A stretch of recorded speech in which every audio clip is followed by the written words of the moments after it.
Evet, herkese merhabalar. Fortnite'ta yeni bir güncelleme geliyor. Bakalım çıktık mı?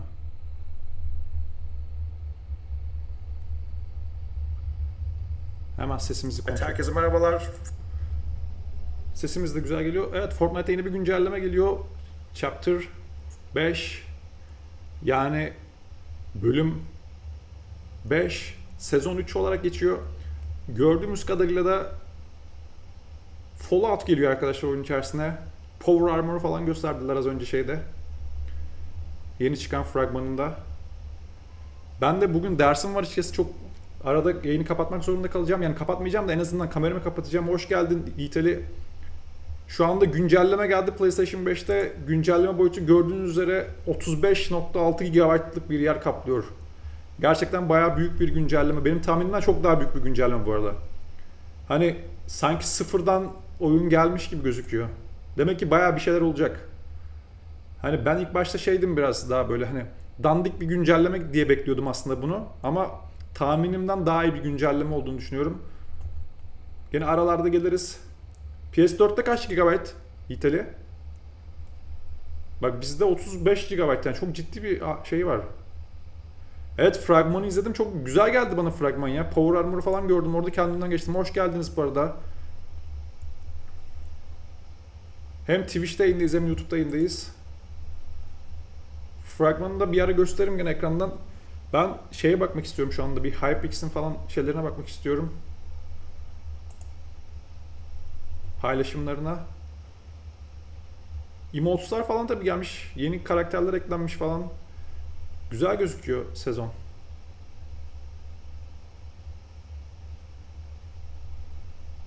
Şu Twitch'e de bakalım.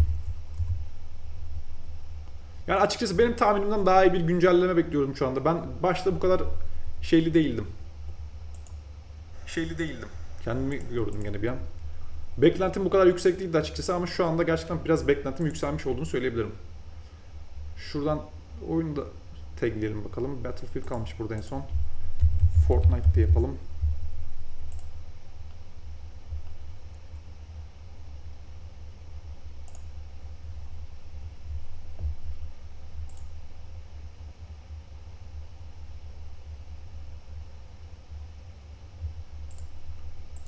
Şimdi abi kaç aydır Fortnite'ta yayın bekliyoruz. Vallahi gençler biliyorsunuz ya eskisi kadar vaktim yok gerçekten, o yüzden çok şey yapamıyorum, bakamıyorum. Bugün bir Fortnite oynarız. PS4'te 18 GB'mış. İyi, 19 GB yani yaklaşık olarak. PlayStation 5'te o zaman ilk defa daha büyük olduğunu görüyoruz Yaman'ın. Genelde şey olur, küçük olur. PlayStation 5 versiyonu daha düşük, boyutlu olur genelde ama İlginç. Şu an bakın bende zaten 7 GB inmiş de tabii büyük bu arada bayağı. Hemen inmez. Ben şu an internette kullanıyorum. Bir yandan şimdi derse katılacağım birazdan. Kameramı kapatacağım. Açık kalır. Yayın açık kalır ama o sırada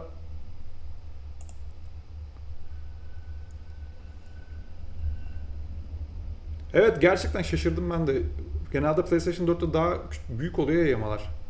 Onun o yani hard diskini düzgün kullanamamasından mütevellit.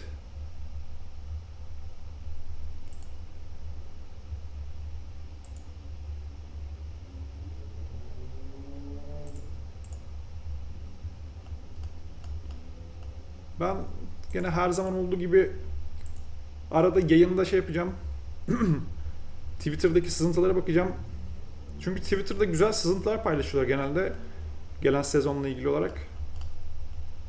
Ya benim gördüğüm gerçekten benim tahminimden daha iyi bir sezon gibi geliyor. Şu anki en azından gördüğüm kadarıyla. Yoksa yani hiç böyle bir şeyim yoktu benim. Bir beklentim yoktu bu sezondan. Magneto geliyormuş mesela karakterlerinden. Marvel karakteri miydi? Neydi bu Magneto? İlginç.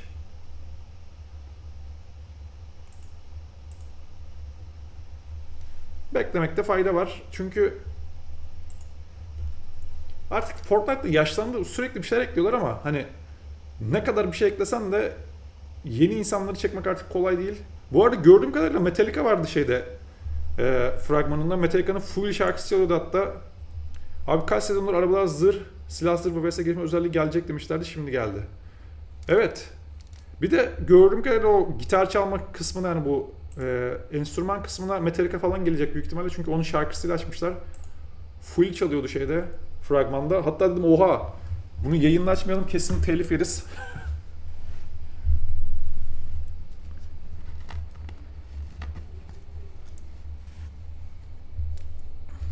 Ben bir 4 dakika sonra kendimi kapatacağım. Ama ekran açık kalacak. Evet, Marvel her zaman şeyde ya. Fortnite Marvel'la yaşıyor gerçekten. Böyle gelenler like atarsanız çok seviniriz bu arada, izleyenler varsa. Şu an 2 kişi var görüyorum. Yiğit Ali, sen de like atarsan sevinirim. Şeyin şuradaki tarihini değiştirebiliriz herhalde artık. Gerçi başladık zaten de. Artık planlanan değil. Bu arada şunu da açalım. Yorum yazmak isteyenler şey yapsınlar. Abone olsunlar.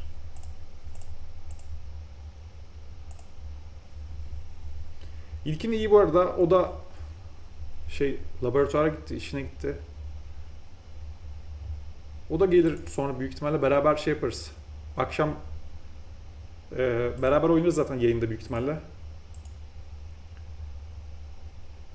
Biliyorsunuz yeni sezonlar her zaman heyecanlı oluyor şimdi ilk gördüğümüz için.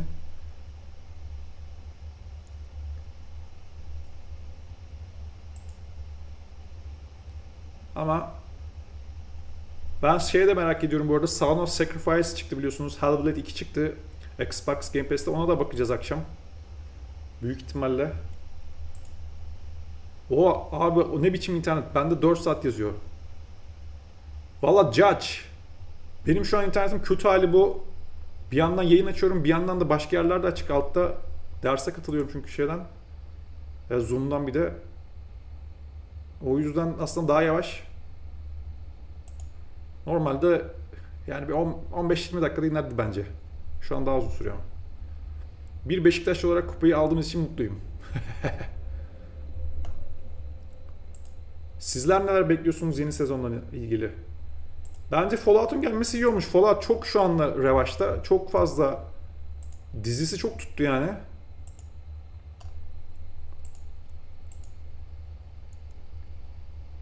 O yüzden çok da şey yapılamıyor.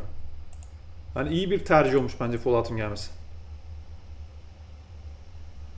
Gençler, ben şimdi derse geçiyorum. Arada gene açarım. Ben kendi kameramı kapatacağım. Sesimi de kapatacağım. Arada gene döneceğim ben aralarda. Yaklaşık olarak her saat başında ben dönmüş olacağım diye düşünüyorum. Her saat başı döneceğim. Bir 15 dakika falan burada olacağım. Sonra tekrardan derse geri döneceğim. Şimdilik görüşmek üzere. Hoşçakalınız bakalım. Ekrandan takip edebilirsiniz siz. Ben çünkü arada girip bakacağım zaten. Güncelleme yüklendiği zaman girmeye çalışacağım oyuna. Oyun açılınca zaten girip bakarız. Şimdilik görüşmek dileğiyle. Hoşçakalınız bakalım. Yayın açık kalıyor ama. Kameramızı kapatalım.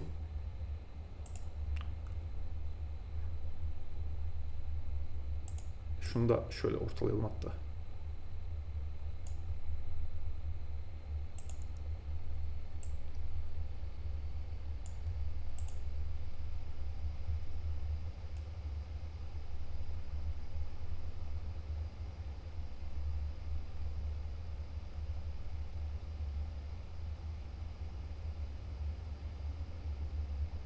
Sesimiz şu an geliyor değil mi?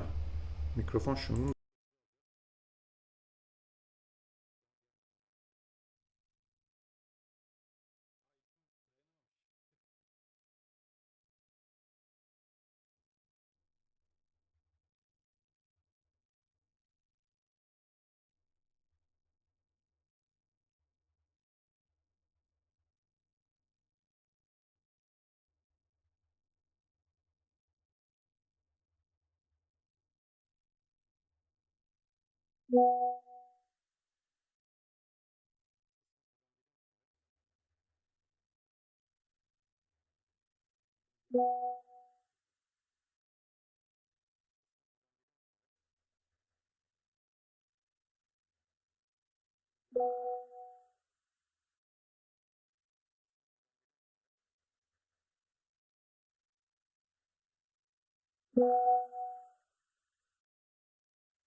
Hello, guys. Can you hear me?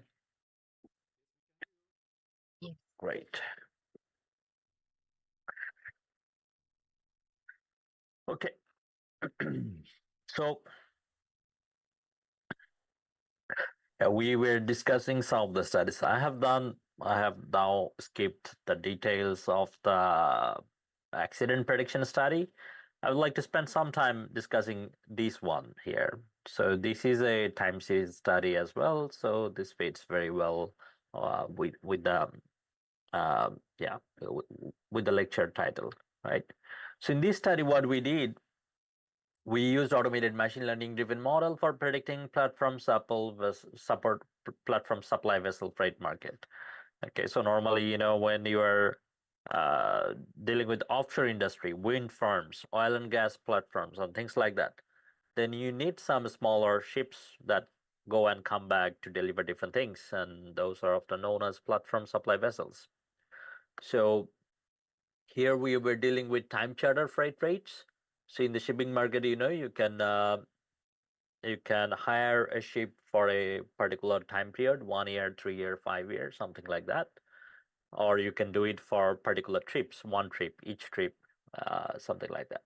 So normally what happens in this market is that, there are ship owners who buys these PSV ships, and then there are these oil and gas and wind farms, wind farm companies, they hire those ships from the For for a a right? particular time period. Normally, they make contracts for this time charter, 1 year, 3 year, 5 year.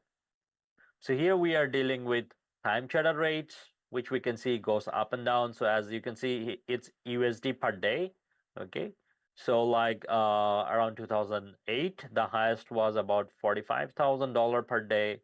And if you look here in this period, the lowest one was about $10,000 per day. So you see it goes up and down a lot. I mean, $45,000 per day and $10,000 per day. The gap is really a lot, right? So, and then it has been going up again. So how much you're paying per day, based on that, normally, it can affect your profitability, the shipping company's profitability, and also the hirer's profitability, right? So the shipping company normally they would like high rate, right? They want to have as high as possible, but then on the other hand, the wind farms or the oil and gas farms, they want to have as low as possible. But anyway, so it's fluctuating, and like a stock market and many other markets or many other types of data, cryptocurrency data, all these kind of things. So now we want to see, like, yeah, we want to make the predictions, and based on that, different parties can make some decisions which can help them in their profitability optimization. So in this study, you see, we used a lot of variables. It's a time series data. So this time charter earnings, this is the main dependent variable. And then we used a lot of other variables. In time series, we have two concepts. One is called univariate, and another is called multivariate. Okay, multivariate. A lot of the time series papers are actually univariate model, where you use only one variable for all the modeling. So let's say this time series, this time chatter rate, you can create different lag of that variable. You can create different averages, different moving averages. So you can create different variables from this one variable and use those as a dependent variable, use those as independent variables to predict the time chatter rate. Okay, so that approach is known as univariate modeling. You have one series, you create different types of variables from that, and then you try to predict that. Okay. In multivariate modeling, you have that series. You can create multiple variables from that series itself, but you can also add many other variables. You can also create many other features from those other variables as well. Okay, so that's when it becomes multivariate time series modeling. So in this study, we actually used this, quite a lot of variables. But most of the times you really don't need all these variables. You will see that if we look in the feature impacts in this paper, this is also shared in the Google class. You will see that when we are predicting 1 month future, we don't really need all these variables. Only the time series lagged variable itself is good enough for making prediction. When we are making 3-month prediction every time, then we needed few more variables. But when we are making 6 months prediction every time, then we needed a large number of variables for making good predictions. And often in this kind of prediction type of papers, we put figures like this. We want to show forecast of different models. So the blue line here is the actual freight rate, and we have different models here. In this study, we did 1 month forecast, 3 month, 6 months. This is not necessary. Sometimes most papers would only do 1 month or only do 3 months and something like that. But this study, we wanted to show, how the feature impact and everything changes when we do 1 month future forecast, 3 months future forecast, and 6 months future forecast. Today we will do some all of us will try to run together some Bitcoin data. I have already uploaded the data in Google class. But here, last couple of years I have invested a little bit in these cryptocurrency things, and I got also interested about this market. I'm doing different things with these different financial markets, just to few years back, I was like, I'm talking about these investment things in maritime, in stocks, in crypto, but I didn't have much investment. So at some point, I started to invest a little bit just to understand the market better, and also kind of relate more with my research. So I feel like it helps me a lot to really understand like how things are happening. I'm not recommending any one of you to invest, just to clarify, but it's just my way of doing things. So sometime back, I was, maybe you guys have heard about it too. The crypto prices are always down in some days of the week and always up in some days of the week. But is it really true? And if it is really true, can we find the pattern? So I wanted to do this. I wanted to see if I took some Bitcoin data, Bitcoin freight rates, Bitcoin prices. Sorry. So I took some Bitcoin prices data, and I only used this variable as a independent variable, day of the week. Can day of the week explain fluctuations in Bitcoin price? That's it, nothing else. Okay. You see, we have an MAP of 27%, so mean percentage absolute error, on average about 22, 23%, right? Yeah, something like that. So it's not a good model. It's not a good model. A good model would give us a MAP of 1%, 2% max, right? So it's 27% average error. So that's not a good model. But still something, right? And still we can see some patterns here. like 0, I think if I remember correctly, 0 was Sunday, and then rest of the weeks, yeah. So 6 is Saturday. Okay, so Sunday, Monday, Tuesday, Wednesday, yeah. So these are the days here. So Sunday, Monday, Tuesday, Wednesday, Thursday, Friday, Saturday, right? So here you see on Thursdays and Fridays, Bitcoin prices are slightly low, right? And then on other days, they are slightly higher. The days it is higher most of the time is Sunday, Monday, and Saturday. So Saturday, Sunday, Monday, it's likely to be higher. But the tricky thing, I actually tried to implement it in my trading. But the tricky thing was it keeps changing, you know? It's not fixed. It's not always like that. Over some time, over a period of, it was there for some period of time, then suddenly it changed. Then it changes again. So this kind of, you have to keep modeling it all the time. And also you see the difference between the lowest and highest point, as we were discussing in the feature effects. It's not really that much. It's very low, right? It's very low. So it's like, yeah, $3-4. How many? Actually, it's, yeah, 180. It's only $1 difference. So in terms of yeah, considering all the other things, it's only $1 difference. So it's not really a very good model, which we could tell from here anyway. The mean absolute percentage error is really bad. But anyway, we'll play with this data more. Okay. Any questions?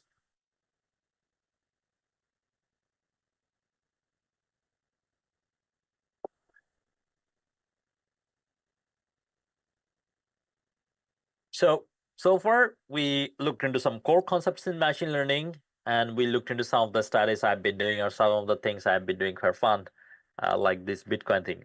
Yeah. But now let's go through some core concepts in time series. A lot of the time, when we're using data robot, we really don't have to worry about this. Data robot takes care of all these things. But we still need to understand what's happening, because this is something also we realized over time. I have now quite a lot of papers also under review using this automated machine learning approach. So Recording in progress. I forgot to turn on the recorder. So yeah, now we are going to look into these core concepts in time series analysis. And many of these things are normally done by data robot, but we still need to understand them, because a lot of the time when dealing with these journals, especially higher level journals, reviewers are not satisfied when you say that, we loaded the data in data robot and data robot did everything. They want to really see that you also understand what you did. So often they want us to explain the processes of this differencing, stationarity, why the chosen model or the blueprint of the model is the most relevant ones, and things like that. So that's why we need to understand some of these core concepts. I will not go very detailed into all of them, but some of these core concepts, and we will discuss quickly, and then later we will implement in data robot. One of the first thing, this is, you guys know this very well, I believe. Most of you, data types, we have mainly 3 types of data: cross-sectional data, right, where the focus is observing units, right, at a particular time point, any particular time point. So it could be any unit, any particular time point, right? In time series data, it's kind of the opposite. We are observing a phenomena, so a particular variable it could be for one or more unit over a period of time. So here we fix the variable, we fix the unit, and then we have it for many periods of time. Here the time was fixed, here the time is not fixed, right? Here unit was not fixed, and here unit is fixed, okay? Then we have the panel data. Hassan was asking about some questions about implementing panel data models in machine learning in the last session, right? So here, basically, we have some time periods, some observations. We have a combination of both cross-section and time series. That gives us panel data, right? In research method perspective, for these three different types of data, we need three different types of models. Different models suit them the best. In machine learning, normally, there are no separate modeling approach for panel data. There are separate approaches for cross-sectional and time series, but there is no separate type of modeling for panel data. But we can do some things. We can include, to control for the effects of the farms, we can include the farm names or ID of the farms. To control for time, we can include the year of the data, so those things also as the input variable. So those are some ways of dealing with panel data in machine learning. Here, just to show it again, so here you see when we had the data where the year is fixed but the unit is different, then we call it cross-sectional data, right? Here again, I'm going a bit fast here because I believe most of you are very familiar with these kind of things. And here again, so in the panel data structure, so we are taking 3 years for Bob, 3 years for Sarah, and yeah. So it could be 3, 5, 10, something like that, okay? 3 years for Nicole and their data. So the main difference is that here we had one fixed year, one point in time, different people, okay, or different units. Here we have multiple time, multiple units. Okay, so that's what makes it panel data. So when running the model, we can actually use Bob as a variable. We could also use the survey year as a variable in modeling. In this case, we really wouldn't need any of this in the model. Okay, we would mainly focus on this part of the data. Okay, so we didn't need the names and the survey as a variable in the model. But here we can include it to control for their effects. The time series here, you see here we have some examples here. So if we look into GDP per capita over time, that becomes time series. Unemployment rate for one country. So here I fixed for only Norway. Okay, so if you take only one of them and model it over time for many years, 20 years, 30 years, as many years as possible. So this is GDP, so that's why it's yearly data. But you can have weekly data, you can have daily data, you can have monthly data, quarterly data, second data, 5-second data, right? So you just take one variable for many time periods. That's when it becomes time series data. Here, we are going to use this Bitcoin context more because that's what we will play with today. So here you see, this is the original Bitcoin time series data.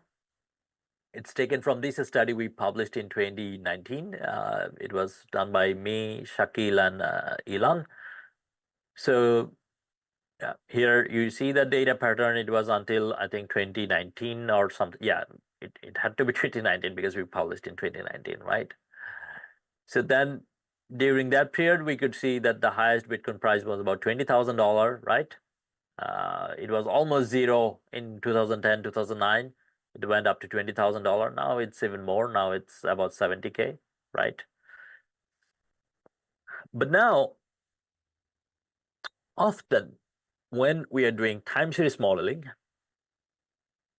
we have to deal with some, you see this kind of patterns in data. They are so hard to model, okay? To capture such fluctuations from such low to such high, these are really hard to model. So often we do some transformation to convert the data in a way that it's easy to model. And then we can bring it back here again, okay? So that's something we often do with time series data, especially when data has very large values fluctuating a lot, I mean, yeah. we use the term variance. So when data has very high variance or outliers, so then we would normally do such kind of transformations. So one of the first thing we do most of the time is log transformation. So here you can see log transformation data of the same data. You see the pattern changes here, right? Now we see a clear trend, isn't it? It should be much easier to model compared to this one, no? Because trends are more easy to capture than such fluctuations, right? And we can very easily go back from here to here. So to get the data from, so we just took the log of the real Bitcoin price data, right? So that's what we see here. And then to convert it back, we would just use exponential, exp of the log BTC, right? If we just take exponential of the log data, we come back to the real data, right? I will show some of these things in practice when I will do quickly some things in Excel, then I will quickly show some of these things in practice. But sometimes, for some of the time series models, not all of them, some of the time series model, often it's also not enough to have the data like this. Some of the models can handle things like this already. When you have a trend, it can be easily modeled in some models, but some of them might not really be able to handle this already. So then we often do another kind of transformation, which we call difference. Or in this case, I took the first difference of this log series, okay? It's very easy. So let's say this first series, we call it YT. YT is Bitcoin price, the real Bitcoin price. This one, let's say we call it log YT. So we simply take the log of the Bitcoin price. In this case here, it would be like this. So first difference, how do we do first difference? We can use this symbol. First difference of log of YT. It would simply mean log of YT minus log of YT minus 1. Okay. So basically, we are just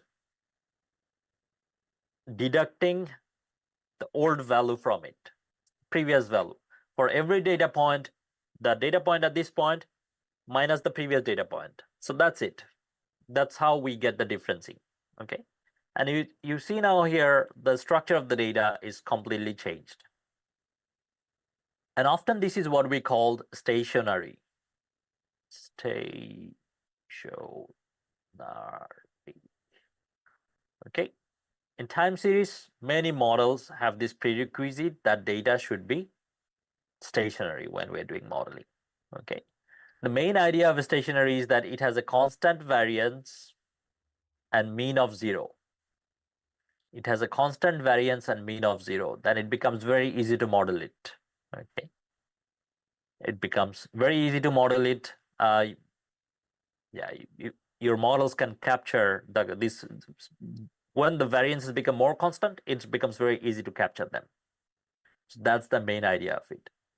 And then we can easily, so what do? We do all this transformation, do the modeling here, then we get the forecast, then we go back to log and then normal series. So it's very easy to go there.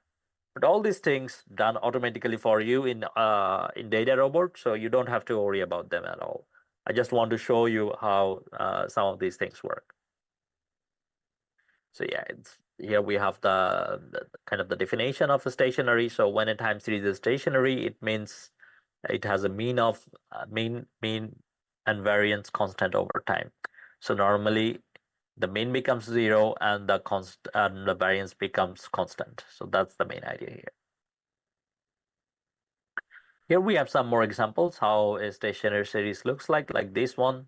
Again, looks like a stationary series. This is a non-stationary series. This is also non-stationary, because the variance is higher in this part, the variance is lower in this part, right?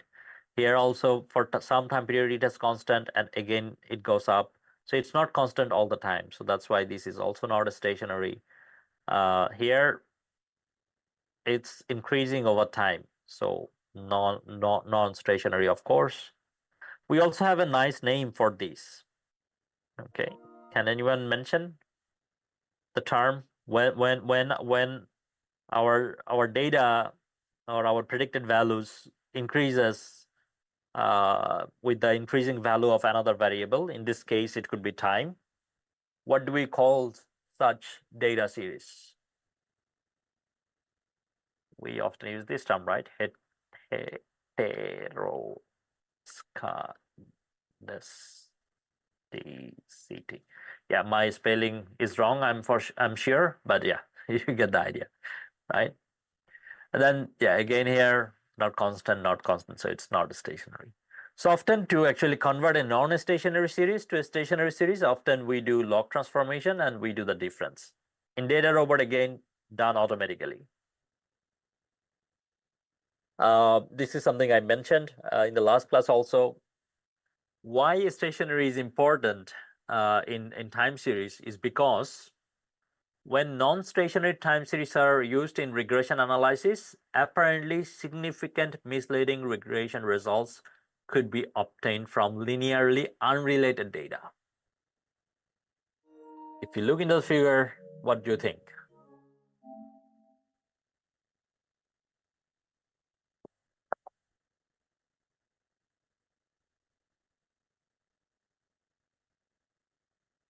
So here we have the red line is number of people who drowned by falling into a swimming pool. The yellow one is number of films Nicolas Cage appeared in. They have a correlation of about 70%. You know, so it's a jungle fallacy. Yeah, exactly. So that's why we actually, when we're dealing with time series data, often we convert it to a stationary series and then we try to look for associations between different variables. So to get rid of such issues. But also, you know, theoretically it wouldn't make sense anyway. So that's why Ilan started in the first class with philosophy of science. You know, everything we do in research, sometimes I feel like also in life, I mean, everything should come from the philosophy level, you know. Just because we see some correlation and this and that, you know, we could not just say that there is some association and all these things. You know, so everything has to make first logical sense. So the philosophy level, and then only we support it by data. It has happened. I like to play with data. So in a number of cases, we found some very interesting results, but we could not find any logical reasoning for those kind of results, and we didn't publish them, you know, because we could not explain it. It was not making any sense. So this is something you have to have in mind. Okay, so on a higher level, we have to consider philosophy of science. Another concept that comes up a lot of the time, actually it will come up today when we run the Bitcoin data, is random walk, right? Normally, you know, if you think about a regression, so this is our dependent variable. We have a constant, right? In any regression, we have a constant. Then we have a coefficient or slope, whatever we call it, right? Then we have an independent variable. Then we have an error term, right? Any regression. Normally in any regression, what we do is this is a different variable, right? This independent variable is a different variable. In this time series, often what we do is we create another series with lag, another data point with just one lag. Okay, let me show you.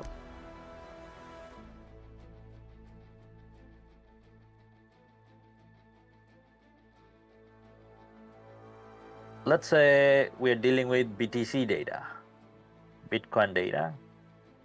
1 time period, 2 time period, 3 time period, 4 time period, and so on.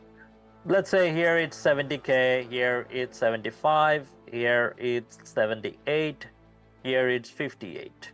Let's say, okay. If we want to create a lag, BTC T minus 1, basically what we will do, we will put 70 here, we will put 75 here, and 78 here. So we are just creating a lag variable like this.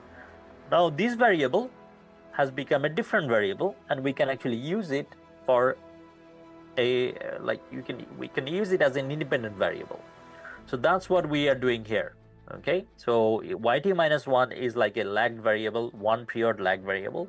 We can create 2 period lag, 3 period lag, and so on. So normally a random walk looks like this. Okay, what are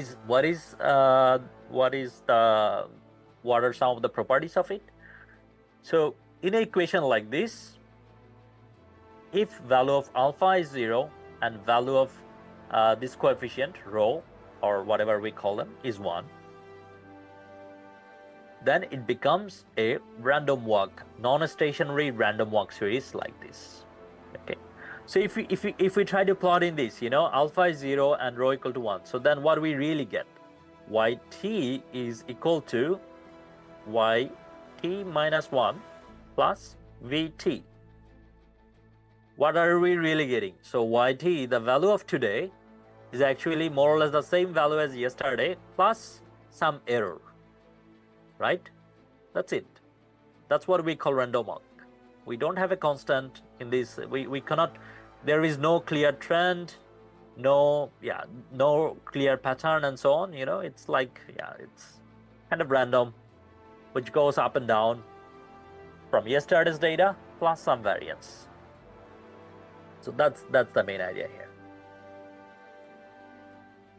Then we have another concept called random walk with drifts. Here the main idea is that alpha is not equal to 0, but rho equals to still 1.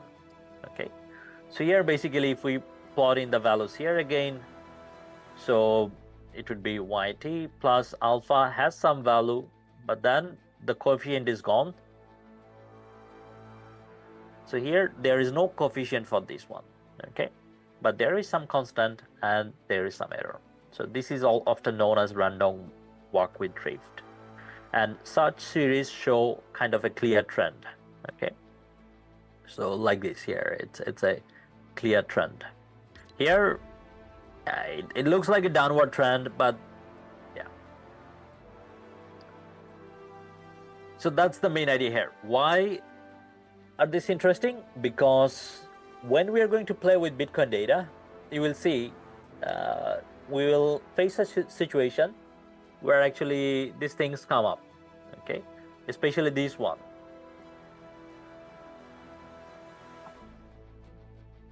I was trying to play with this Bitcoin data in Data Robot, and the best models that I was getting was the one that is the simplest model. And the simplest model is basically meaning that the Bitcoin price of tomorrow will be same as today. Like in this equation, if you also ignore the error, so basically like this, the Bitcoin price of today will be same as yesterday, or tomorrow will be same as today. So that's what was giving us the best accuracy when we are trying to predict forecast. So that's why this term comes in. Actually, it's like a random walk. Of course, there were some, with this model, there were some errors. We had still 5% error, 4% error, so we were getting a MAP of 4% or something like that, 4 to 5%. So there is some error. So it actually reflects this random walk very well. And with this paper, Data Robot ran these hundreds of advanced machine learning algorithm, and still the simplest model was the best one. Like the price tomorrow will be same as today. And we were hesitating a lot to publish this because most journals would be like, most journals will be like, why did you train so many machine learning models while the best model is just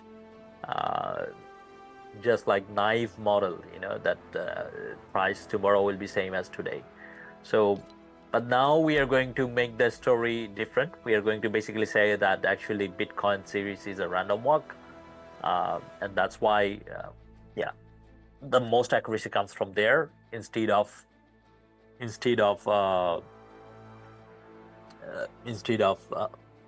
more advanced machine learning models. Here we have some more concepts. I will ignore this for now, but the main ideas are in the slide, so you can have a look here. So in Bitcoin, this is what is happening. The naive forecast. This is the basic forecasting model. I mean, it's not even a forecasting model. It's just saying that the price tomorrow will be same as today. Whatever time series you take, whenever you say that the price tomorrow will be same as today, or the value tomorrow will be same as today, so that's what we call naive model. And normally it is used as a benchmark. So it's not really a forecast model. It's a benchmark. Whatever algorithm you're using, if that cannot perform better than this, that algorithm has no value. Okay? Either that algorithm has no value, or the data has an underlying pattern that cannot be captured. One of the two things. Okay. Another model, very basic model that the reviewers are always asking us to benchmark in time series is the simple exponential smoothing. So basically, this equation is derived from that equation. This is the main equation. This is the most easy to actually follow. So the value of a series today will be some parameter alpha plus the value of it in the previous period plus 1 minus alpha, the forecasted value of it in the previous period. So basically, in simple exponential smoothing, to get any value, we need mainly two things. One past period data, one past period forecast. This is one past period data, and this is one past period forecast. That's what we need.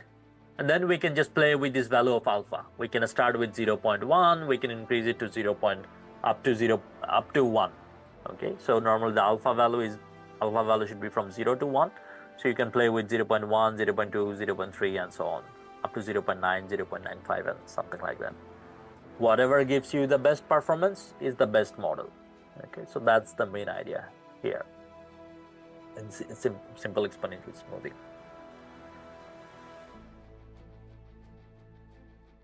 Here we just show the effect of the value of alpha. So for example, here, it was some demand forecasting in supply chain. So here, when you set a value of alpha of 0.3, it's the red line, 0.1, the green line, 0.8, the blue line. In general, we see the blue line captures it well with some lag, right? Because the blue one comes after the real demand period, so it comes with some lag. I mean, it reflects well, but we can do some things to feed it in a way, because if it comes after the period, maybe it's not so useful for us. We would like to have it in the same place. Okay, so when we do these lag structure things, often we can capture these things.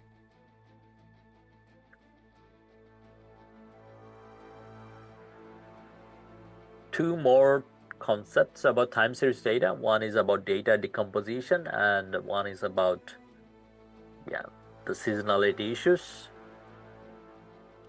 So normally, let's say if we assume this is the time series we want to forecast, often we can decompose it into four things. First one is level. It might have an average value. So level basically indicates an average value for the whole time series. It's like the constant in any regression. Okay, it's fixed. Okay, and then you can have a trend. So from that constant, how your value is increasing or decreasing. It could be increasing trend, decreasing trend, right? Again, just like a regression. And then we can have a seasonal component.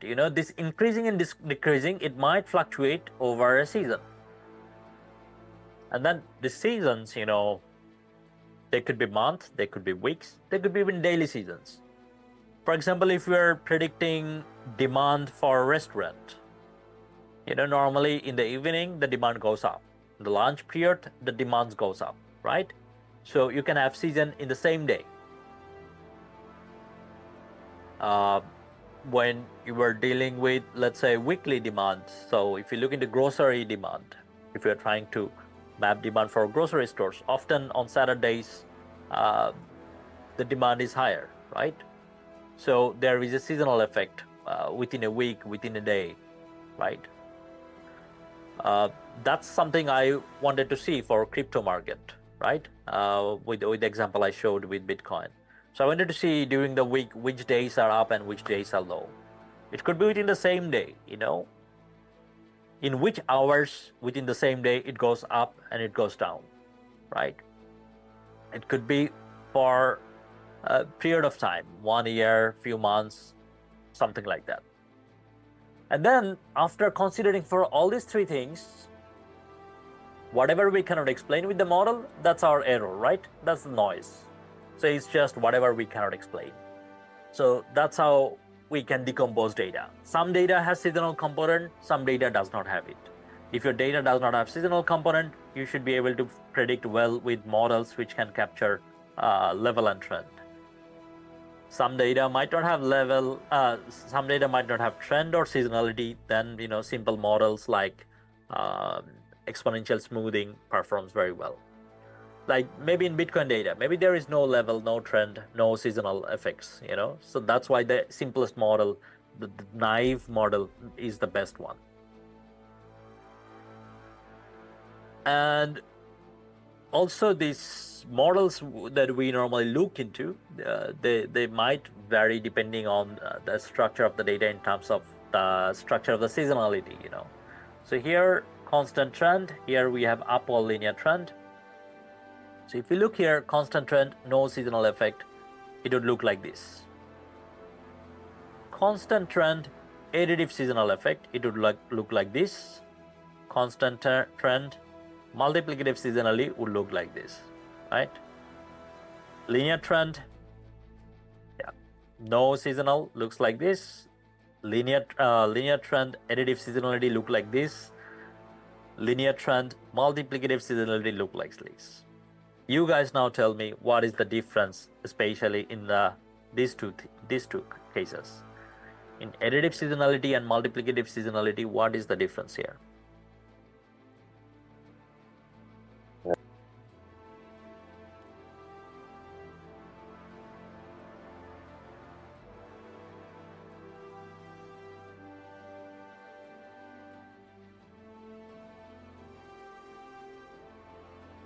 I think the multiplicative is hetero problem, I guess. At the end, it's like increasing a bit. Yeah, something similar. We don't call it a hetero problem, but here the thing is the amplitude and magnitude is getting bigger. So here, this is going up, right? This is going up. Here it is. There is a seasonal effect, but it remains kind of the same, right? But here it keeps getting bigger slightly. Okay, so that's the main idea here. And what we do normally in additive seasonality, we add or deduct the seasonal term. In multiplicative seasonality, we multiply or divide,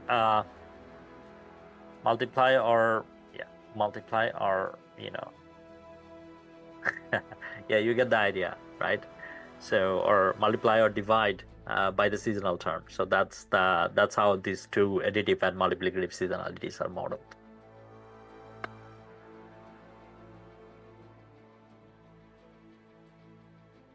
Any questions so far? We have covered most of the concepts in time series.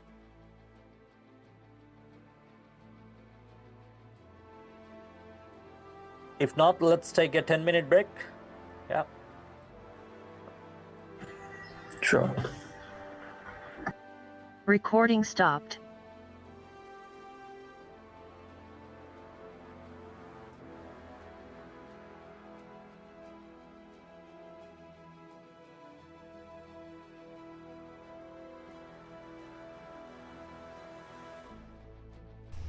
Evet, tekrardan merhabalar.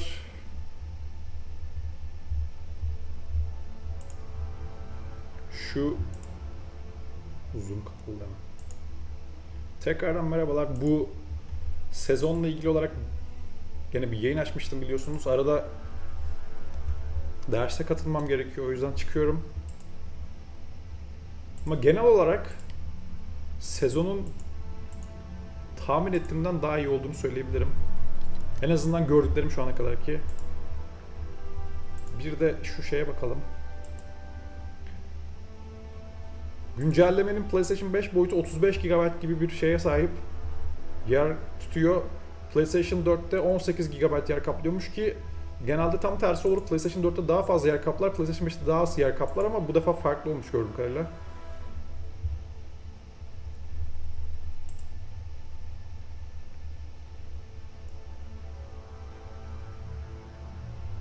İlginç yani açıkçası. Demek ki o kadar da düşük bir şey değil bu. İçerik değil yani. Ben açıkçası çok büyük olacağını düşünmemiştim sezon öncesinde ama şu anda gerçekten beklentim arttı diyebilirim. Yine saat 11'e 10 geçe şeye katılmam gerekiyor. Yani bir 8 dakikam var. O arada da Twitter'a bakayım bari biraz. Hareket var mı?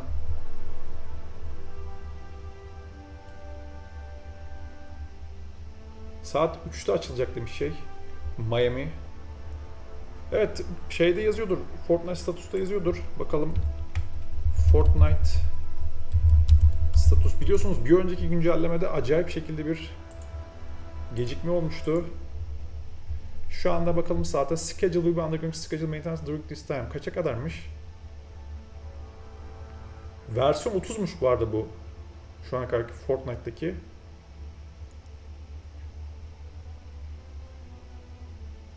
Saat 6 ile 12 arası diyor. Yani 6 saatlik bir maintenance'dan bahsediyor. Benim gördüğüm burada. Ki buranın saatine göre saat 9'da başlamıştı bu maintenance. Yani buranın saatine göre 15'te bitecek. Yani Türkiye saatine göre 4'te bitecek o zaman. Benim anladığım kadarıyla. Yani Türkiye saatine göre 4'te açılmasını bekliyoruz oyunun. Şu an saat daha 12. Demek ki daha bayağı bir saat var. Yayın açık kalacaktır o sırada.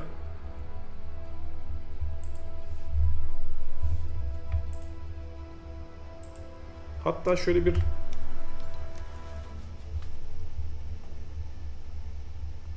yazı da yazalım ekrana. Text yazayım ben şöyle bir.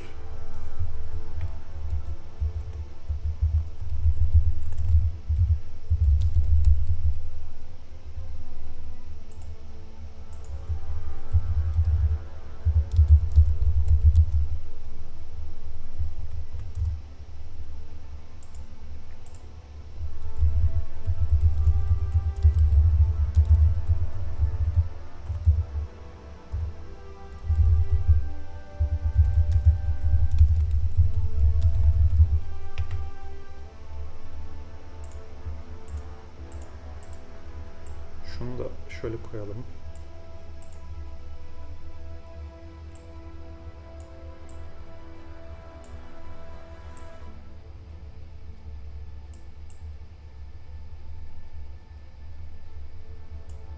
Diğer rengini değiştirelim şunu.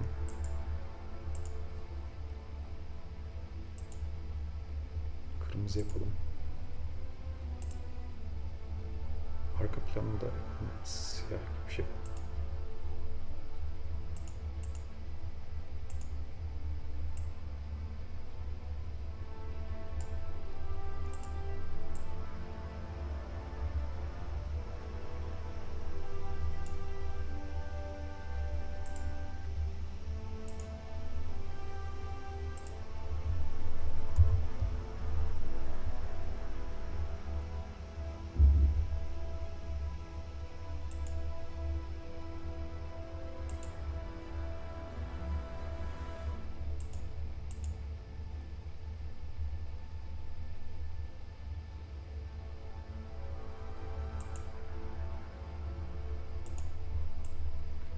Şöyle koyalım. Ben genelde basarım belki çünkü girme ihtimali oluyor bazen biliyorsunuz. Çok denemişliğimiz vardır yayınlarda önceden. Şunu şöyle ortaya koyalım.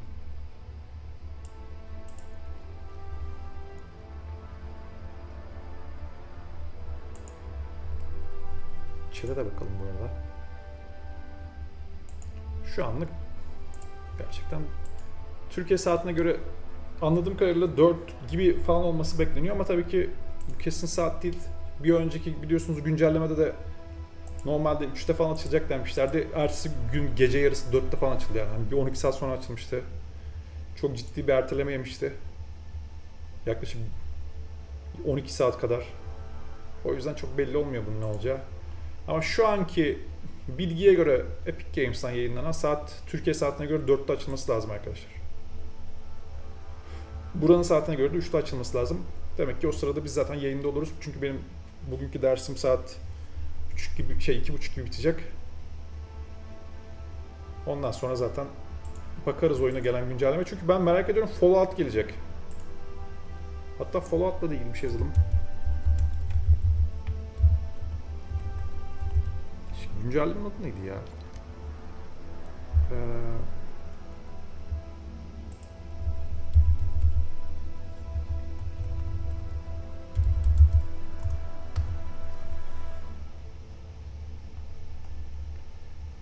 Şuradan imajlara bakalım.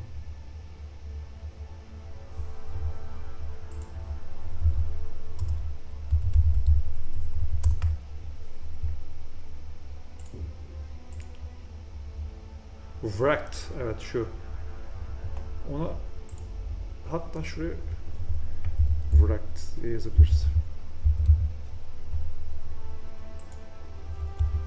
Bir Fortnite atalım. Fallout. Şunları koyalım bakalım.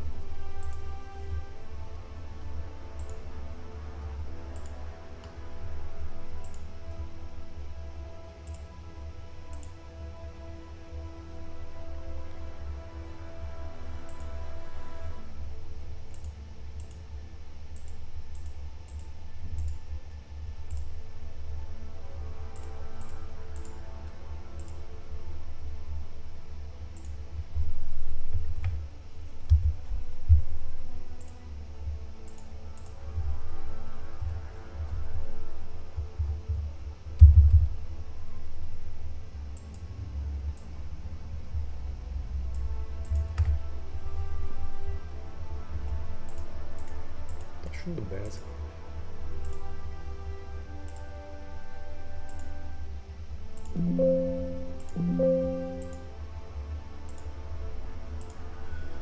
Evet şöyle beyaz da yapalım, bu daha güzel oldu böyle.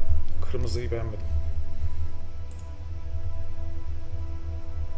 Battle Royale.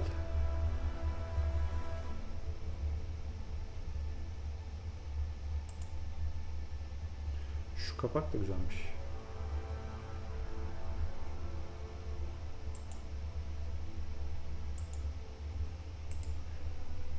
Şu save image yapalım şunu.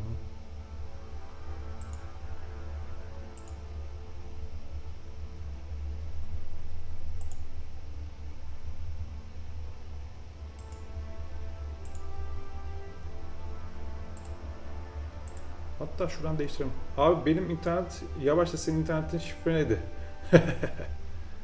Vallahi keşke bağlanabilseniz buradan. Şuradan kapağı değiştireyim ben bir. Şu kapak daha belirgin.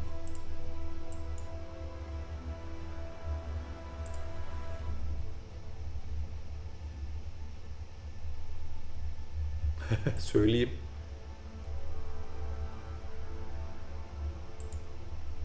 Bu arada Twitch'ten bir kişi takip etmiş galiba bizi o arada.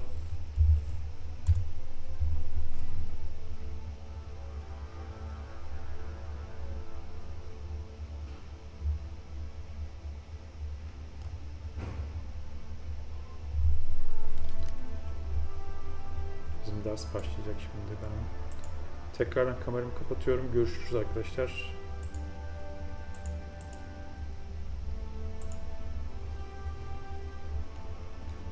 Sesimizi de kapatalım.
Hello, guys. Can you hear me? Yeah. Recording in progress. Okay. So the plan is we will go a little bit more with some concepts, but more and more towards the real data implementation. And we will take a lunch break in 45 minutes. So before the lunch break, the plan is to load our data in Data Robot. We'll try to run several Data Robot runs today with the Bitcoin data. So yeah, that's the plan. So we'll run first round before lunch so that when we eat lunch, we get some results, and then after lunch we can discuss the results. Okay. But yeah, so now let's do a little bit more with some concepts. When we are dealing with time series, of course we want to see which variables has an effect and so on, but also we do a lot of forecasting with time series. And there are journals dedicated to forecasting. There are International Journal of Forecasting, ABS3, Journal of Forecasting, ABS3 also, I think. So there are many journals and many kind of research focusing on only forecasting. The stock market, in supply chain, demand forecasting and so on, weather forecasting. So there are like a huge stream of literature only focusing on forecasting. And most of this literature is still has been using these traditional approaches, but not many with AutoML. I have been also doing this traditional approach modeling for quite some time. But what I like about AutoML, as I mentioned in the previous session also, is that, when I was doing the modeling, I could model 5, 7, models at a time, which we will see most studies which use the manual approaches to modeling, they would use 4 or 5 models, But with AutoML, we have the possibility to get results from hundreds of models within a shorter time period. And this is nothing new. These forecasting things, it's nothing new. It has been going on for many years.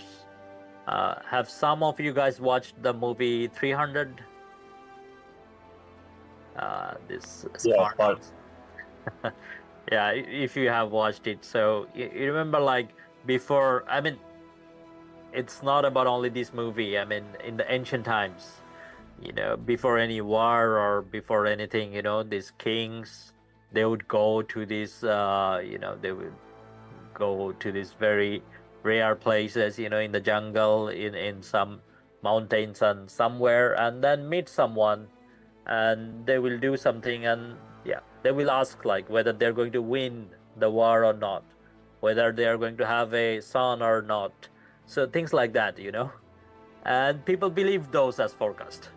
But our approach is, so people has been interested in forecasting all the time. I mean, the idea of science is actually prediction. We want to predict things, right? So that's what we are trying to do. We want to find which variables helps us to predict things, explain things, predict things. That's what we do in science anyway. But so the approaches we try to follow are more data-driven, are more structured, right? But here, I would like to also give you some examples of these forecasting things. We have data-driven forecast, but we also have judgmental forecasting, qualitative data-based forecasting. Okay, and often those are based on inputs from experts in a field. But here you see, I have some statements which are quite old, but these are real statements. You see, the chairman of IBM in 1943 said, I think there is a world market for maybe 5 computers, right? 1949, computers in the future may weigh no more than 1.5 tons. There is no reason anyone would want a computer in their home, right? So after looking at this statement, what comes in your mind about forecasting?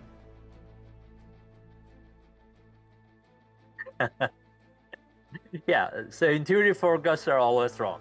Yeah, so that's one thing. Forecasts are always wrong, but they are useful, particularly for the point in time. I mean, at that point in time in 1940s and 1950s, these were still useful. and these were somewhat valid. But now this has no value, right? So over time, predictions lose their relevance. So that's one thing. With changing things, predictions lose their relevance. And second thing is, most of the time, they are wrong. You know, even at that point, if he said 5, maybe there were need for 10 or maybe 3. So it was not exactly 5, okay? This is something we see with weather forecast as well. If you think about it, every morning we are checking weather forecast, right? Most of the time, it's not exactly as the forecast says, but it helps us to make decision. If we see some prediction in rain with 90% probability, most likely we will take an umbrella with us, right? So it helps us to make decisions. That's the main idea in business, in decision making. You know, it will not be exactly the same, but it helps us make decisions. So that's the main idea here. Yeah, this was, you know, like a lot of the time when it comes to training and test, often we face situations like this. You have the training sample, you train the data, it fits very well with one lag, okay, but it fits rather well. And you are trying to forecast the future, suddenly your data and your model gives very weird results.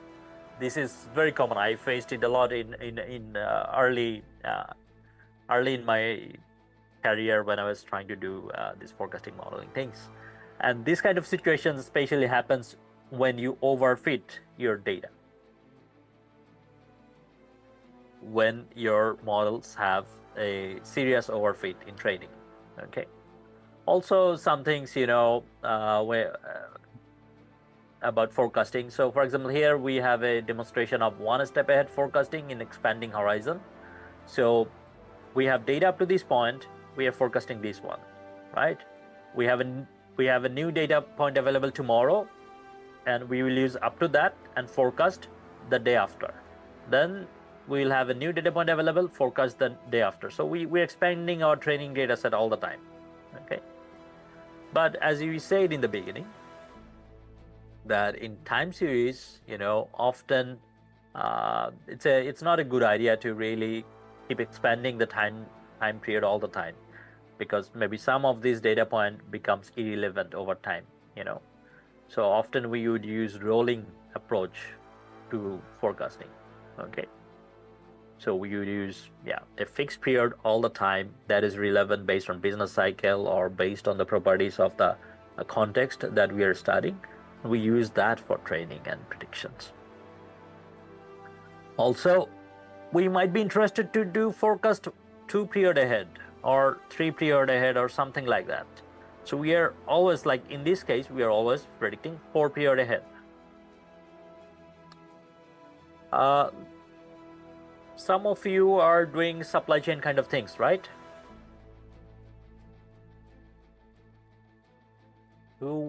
Any one of you were doing some supply chain type of research? Someone from Poznan? No? But anyway, so let's say your production planning has a 1 month delay, okay? So whatever you are going to produce 1 month in the future, you have to decide now, okay?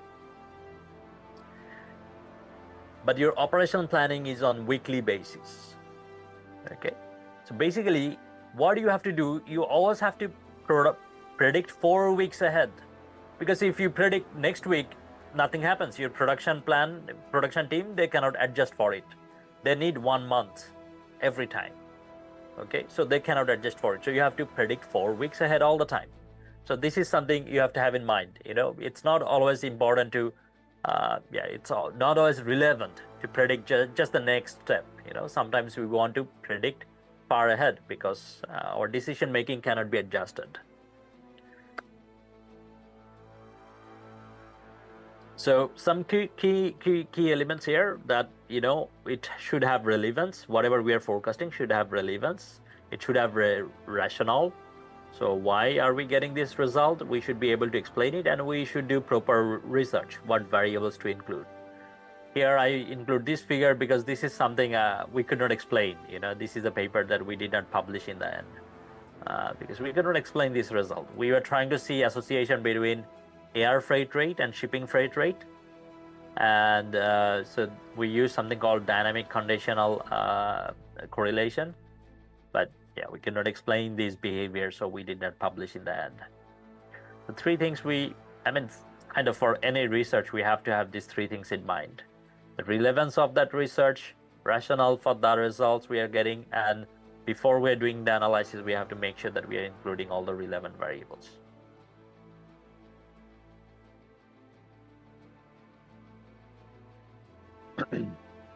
We'll talk briefly about these forecast evaluation metrics.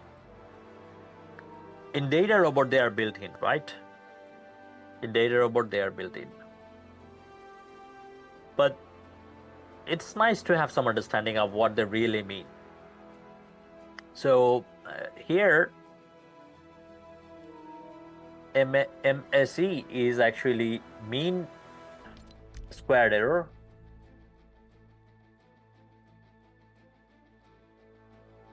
Mean squared error. And if you look into the equation, it is basically doing exactly what the name says. Exactly what the name says. Okay. This is our actual data. This is our forecasted data. So we actual minus the forecasted. So we get the error. Okay. So this part gives us the error. Then we square it. So we take the square of the error. And then we divide it. We take all the sum of the squared error, and then we divide it by the number of observations. So we take the average of the squared errors. So mean squared error, exactly what the name says. Root mean squared error. So this R simply means root mean squared error. So basically we just put a root in MSE, and we get the root mean squared error. This is very common. This RMSE is very commonly used in forecast evaluation or machine learning prediction evaluation metric. There is another one, mean absolute deviation. Absolute deviation. So we call it MAD. Again, you see it is doing exactly what the name says. This is the error, right? So error, we can also call it deviation. Error and deviation is the same thing, right? Error and deviation are the same thing. So the error, we take the absolute of it. So plus minus whatever it is, we are taking always the positive value and then dividing it by the sample size. So taking the average basically. So then it becomes mean absolute deviation. So the absolute error and the average of it, that's it. This is my most favorite, mean absolute percentage error, right? So most literature you will see are using RMSE and MAP. These are the two most common ones. So here in this part, here you can see you have the absolute error, right? Absolute error. So that's what we have here.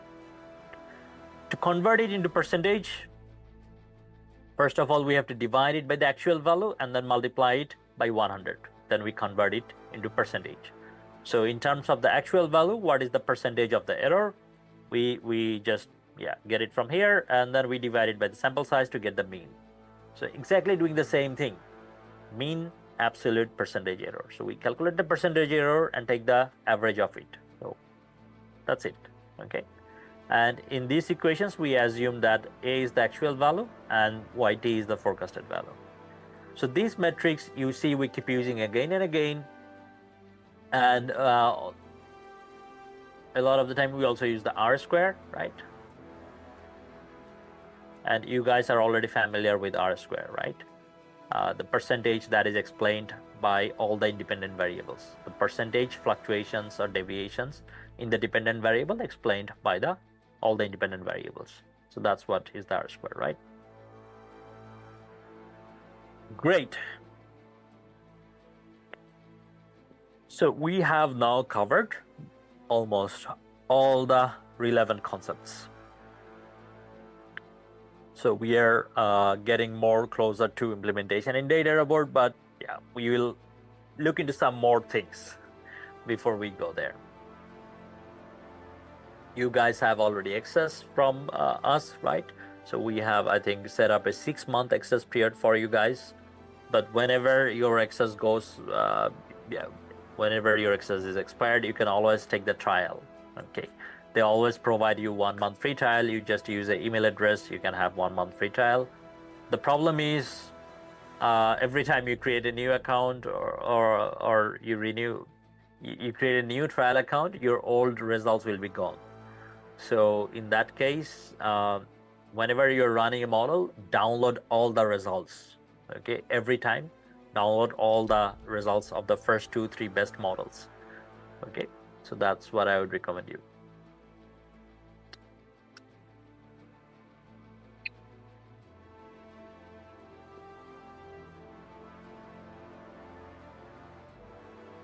So here we are going to look into some of the things that are different for time series dataset. Okay, so in a typical machine learning flow, we have training data. If we have label data, then we select the features, we select the target, we put them into modeling, and we get some validation score, right? And then when we're trying to do some forecasting, we put some future data, the same features that we have to put future data of the same features that we used in feature. We don't need to put any target data, no need, because target is what we are going to get as a prediction outcome. So we only need the future of the future data, only the features of the future data, and we get the predicted target. Okay, so that's how normally typical machine learning works. One of the common assumption is that order of rows doesn't matter, which we actually discussed in cross-validation data. In cross-sectional data, if your data type is cross-sectional, order of rows, order of data does not matter. Does it matter in time series? It does. We will see how. Assumption 2, training and future data are similar. Very often the case, actually no, it's not really the case for cross-sectional or time series. Yeah. I mean, in cross-sectional, maybe we can still assume it, but in time series, it is very unlikely. Assumption number 3, models can be validated or evaluated based on single row of data.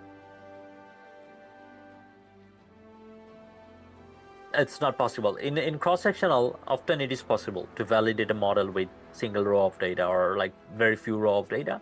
But in time series, we will often need a larger validation data period. Okay, so let's have a look how US beer sales data. This is a time series data. Do you observe anything different here?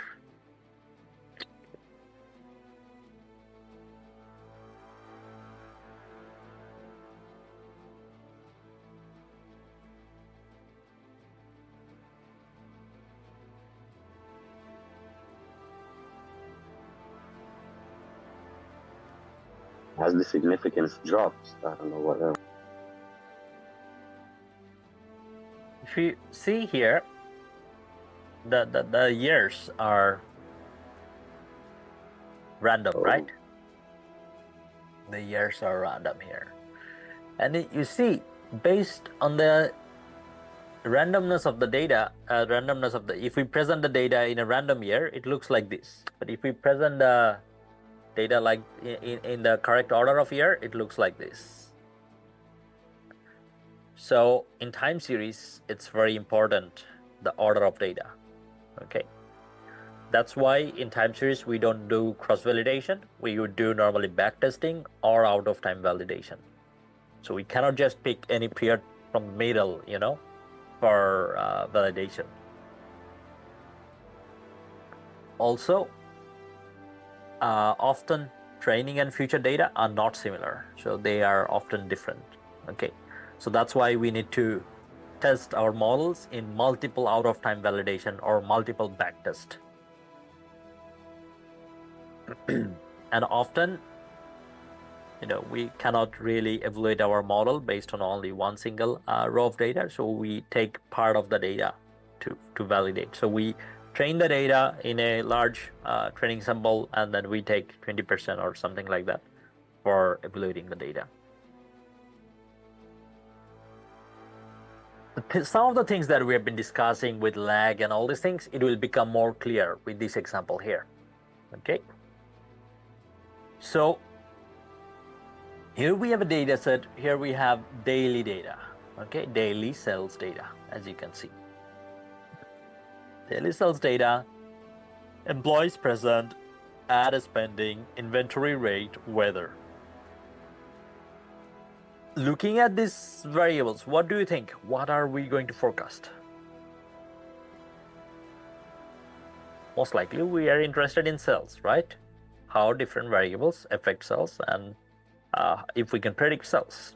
So that's our main goal, right? So we have this data and we want to predict this.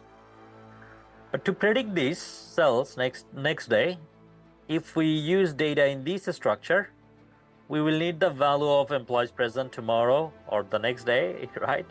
We will need all these things, right? But do we have all these things? We don't. I mean, if we had all these things, most likely we don't know what will happen tomorrow. I mean, we can forecast them also, but we don't really know, right? Some of them we might know, but all of them we don't know, right? So yeah, we don't really know. So what do we do here? And this thing is actually called leakage, This is what is leakage. If you put some variables in your target, you put some variables in your feature list, which has to be available at the same time of your target. Okay? That's when we have problem. If some of your features needs to be available at the same time as your target, then we would normally have a leakage.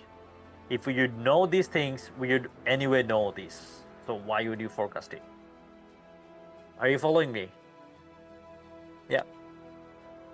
So now how can we solve this issue? How can we deal with it? So then we can introduce lags.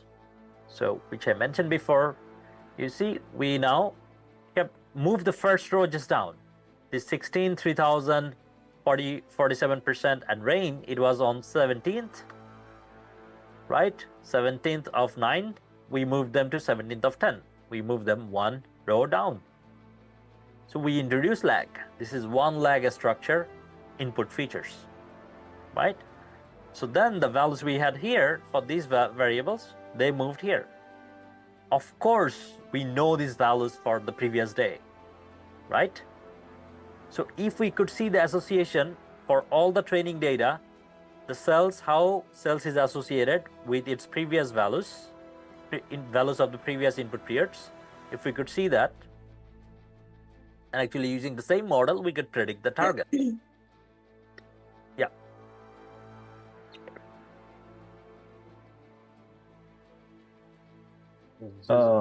Can you repeat the leakage again? So it's a bit not clear for me. So as we're discussing here,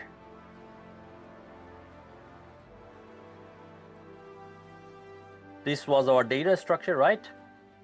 And if we run a model that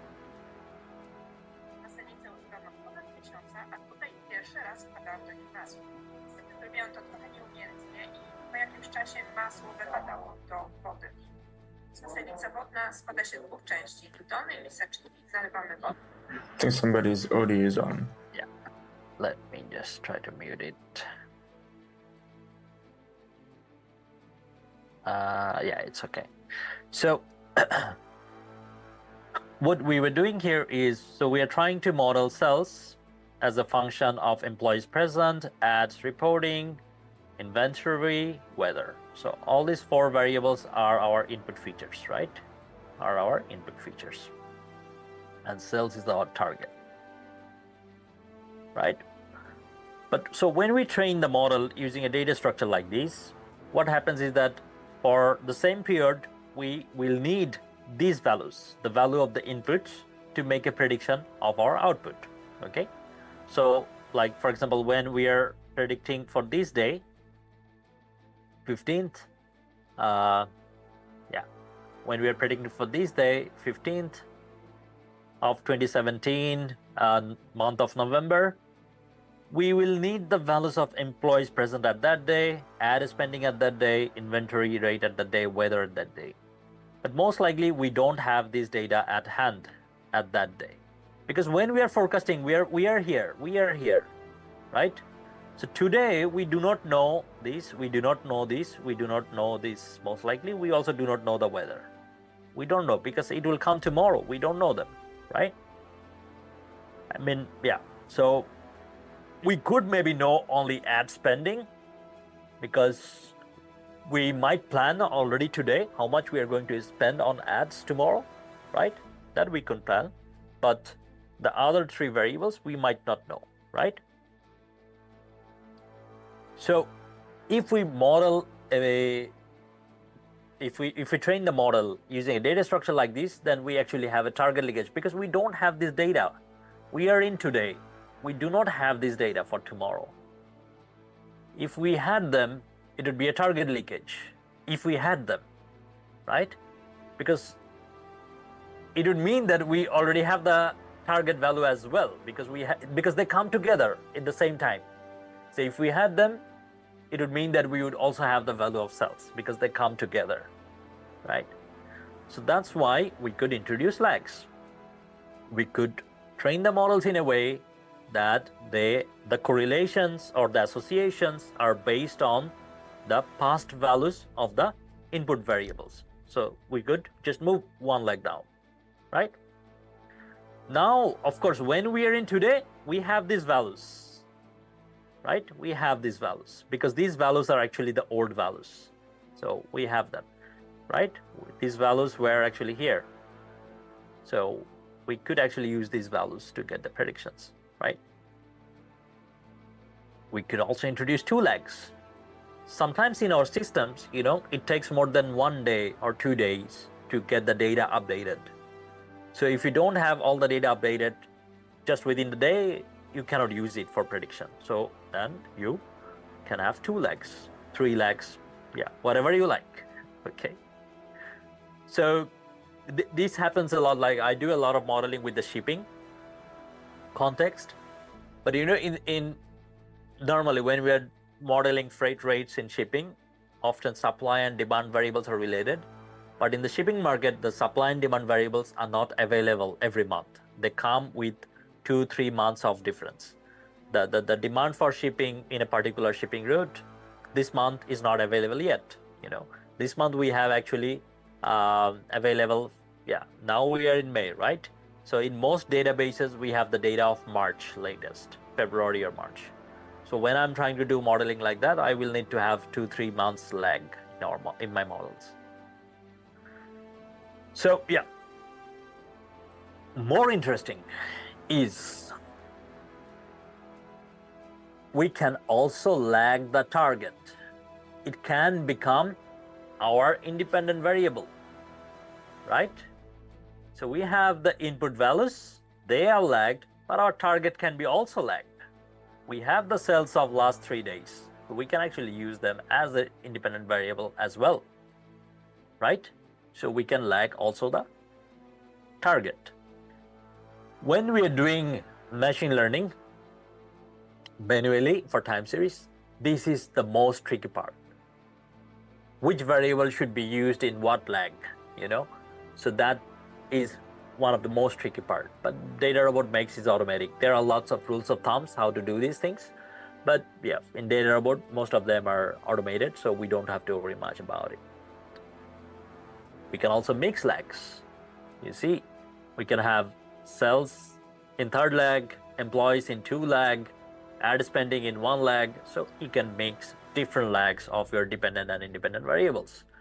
Whatever gives you the best R square or best prediction errors, okay? The lowest prediction errors. So we can also make legs. Yeah, Kisho. Professor, so let's just assume that we're talking about a restaurant who sees the highest sales for a week on Sunday, right? But if we lag it and then we input the date, like if there's a 1 day lag and we say it's Monday and we input the sales of Sunday towards Monday,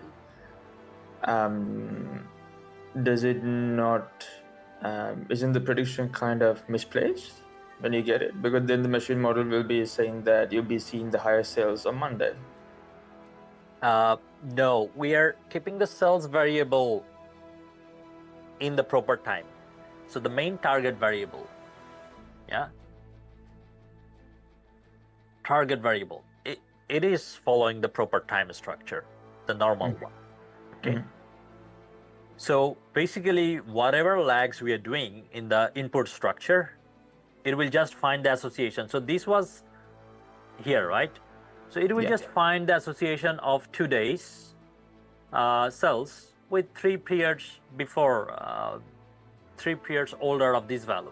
It will find the association between this period and 2 periods before the employees present and 1 period before ad spending and so on. So in the input, when you are doing the prediction, you just have to put the sales value 3 periods ahead, three periods from past. You have to give the employees 2 periods from the past. You have to give the ad spending 1 period from the past. 3 periods from past. Inventory rate 3 periods from the past, and weather 1 period from the past. So you have to just give all data because the correlations in the training period are now set with the 1 period from the past with the data structure. So you have to just give all data. Basically, yeah, the target will not be, it will be on the same period. It's just getting the correlations with different periods of the inputs. Okay. Hi, Monim. I have a question. Yeah.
Evet, herkese merhabalar tekrardan. Gene geldim. Bakalım tekrardan herhangi bir hareket var mı ki? Görünürde yok şu ana kadar.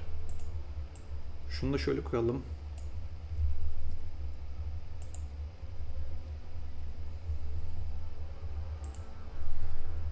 Sesimiz çıkıyor mu diye bir kontrol edeyim bakayım.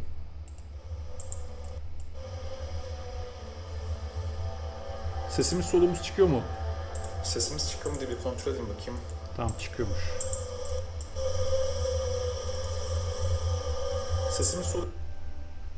Sesimiz solumuza çıkıyor. Şu şeyi biraz kısalım. Capture Device'ın sesini. Evet, şu ana kadar bir hareket görmedik. Ama şeylere bakmak istiyorum bir arada. Girebilecek miyiz diye. Bir de sayfasına bakayım, herhangi bir ekstra haber çıkmış mı diye. Fortnite'ın şu anda ekstra bir haber yok gördüğüm kadarıyla. 6 saat sürecekmiş bu toplam olarak kapanma süresi.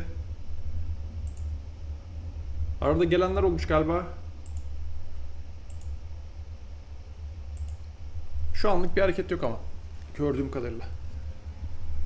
Türkiye saatine göre şu anki beklentim benim...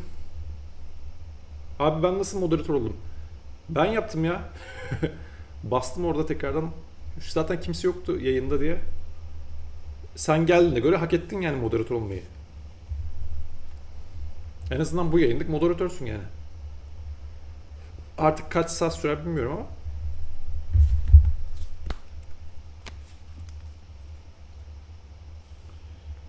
Bunda şey yüklü müydü ya?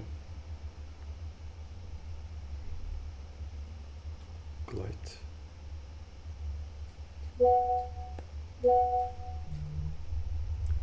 Bu sesini kısalım biraz. Evet. Şu anlık bir hareket yok ama gördüğümüz kadarıyla.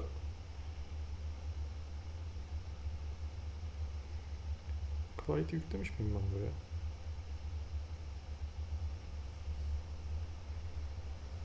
Sanırsam yüklememişim. Neyse. Abi hayallerim gerçekleşti ya. Sonsuza kadarım. Bakarız onun yayında.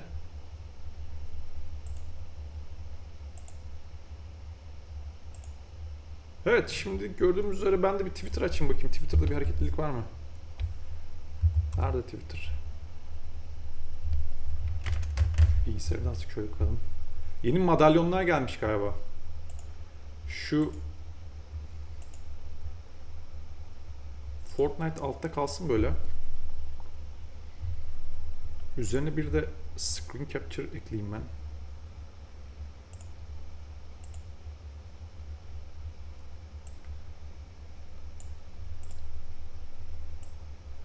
Şunu şöyle falan koyalım.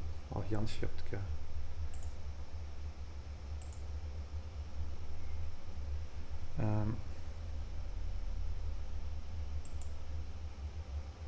Dur, şey ne aradı be? Display Capture'ı biraz küçültelim. Şöyle koyalım. Display Capture'da şöyle biraz şeye bakacağım da. Biraz web sitelerine bakalım. Herhangi bir hareket var mı orada? Zaten web sitesini siz görüyorsunuz şu anda şeylere. Bir Twitter'a bakalım.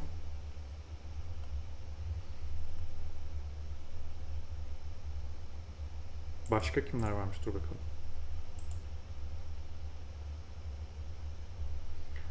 Şu var, Shira. Şuna da bakalım. Fire Monkey vardı. Benim takip ettiklerim bunlar önceden. Ha bak, mekanı göstermiş birisi. Şöyle göstereyim. Birisi bakın, yeni şehir mi artık burası, neresiyse orayı göstermiş. Değişik görünüyor. Ben şu kumlu mekanı merak ediyorum. Kumların olduğu yer nasıl bir şey acaba?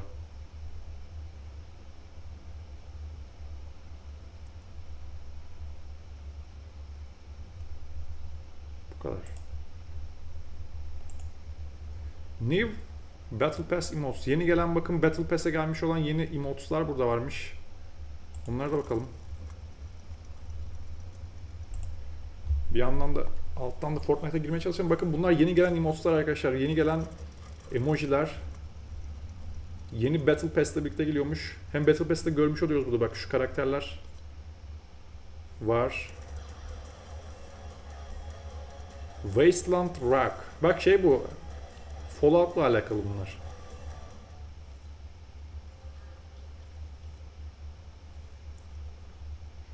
Bu şey güzelmiş bak, mesela bezelyeli olan bir eleman vardı şu.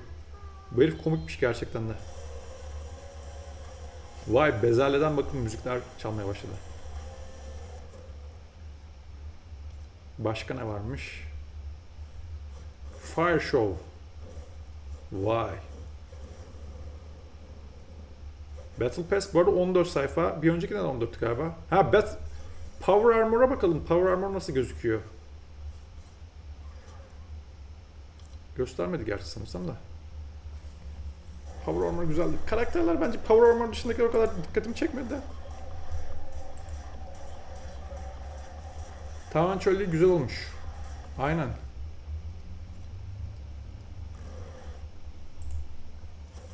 Başka ne varmış? Giveaway. Evet bakın yeni haritaymış bu da. Bunu biz de paylaşalım. Twitter'da. 5 aylık değişimleri bakın. Şöyle mi başlamış ilk başta? Karlı alan azalmış. Bak şurada böyle çöllü möllü yer artmış gibi gözüküyor.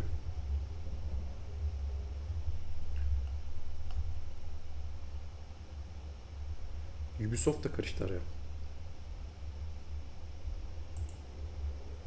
Şimdi şuna bakalım.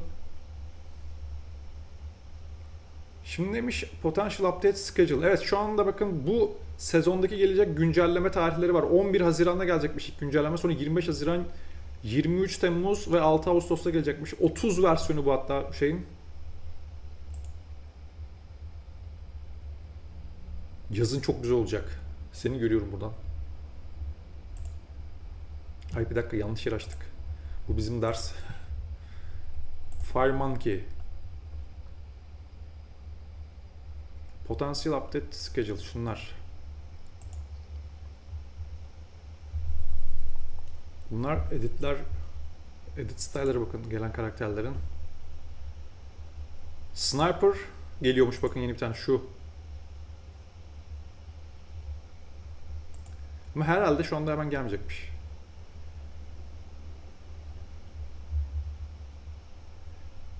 Şu karakter, try use recording to showcase sniper please. Ben bizim Fire Monkey'e bakayım ya, bu herif daha güzel şeyler anlatıyor. Bak gelenler bunlar işte ya. En önemli karakterler bunlar. Bu Power Armor gelmiş şeydeki. Fallout'taki. Ve Allah, gene yanlış sayfa düştük ya.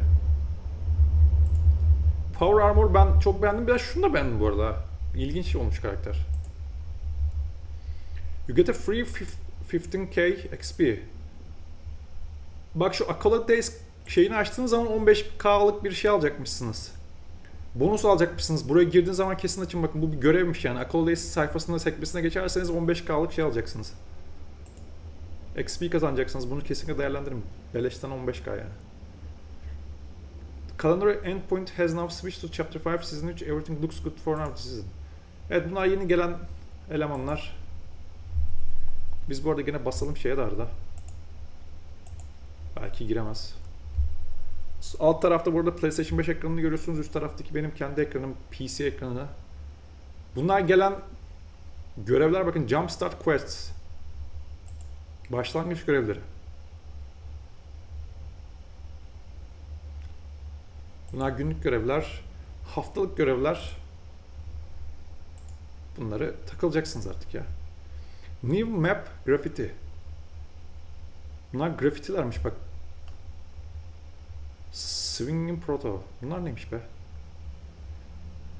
Demo Sav gelmiş bakın. Şu araba gelmiş bakın oyuna. Bilmiyorum, bu araba kısmı çok tuttu mu oyunda bilmiyorum açıkçası ama.